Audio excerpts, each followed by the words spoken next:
نحمده ونصلي على رسول الكريم اما بعد فاعوذ بالله من الشيطان الرجيم بسم الله الرحمن الرحيم فضائل سورة الرحمن یعنی سورة الرحمن کی فضیلت۔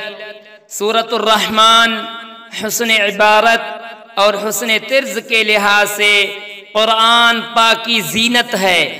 اس سورت کی تلاوت میں ایسا اثر ہے کہ سننے والے پر بے حد خاموشی اور رقت طاری ہوتی ہے، کیونکہ تفسیر ابن کثیر میں لکھا ہے کہ یہ سورت اپنے حسن عبارت اور عمدہ طرز ادائیگی میں دلہن کی طرح آراستہ و پیراستہ اور مزین ہے۔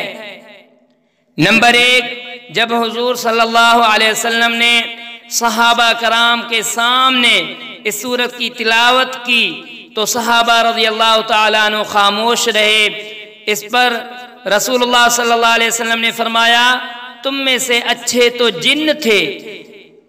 جب بھی میں ان کے سامنے فَبِأَيِّ آلَاءِ رَبِّكُمَا تُكَذِّبَانِ پڑھتا تو وہ کہتے کہ اے اللہ، ہم تیری کسی نعمت کی ناشکری نہیں کرتے۔ حاکم عن جابر رضی اللہ تعالیٰ عنہ۔ نمبر 2، یہ سورت ہر قسم کی حاجت روائی کے لیے بہت اکثیر ہے۔ حاجت کے لیے اس سورت کو 11 روز تک 11 مرتبہ پڑھے، انشاءاللہ حاجت پوری ہوگی۔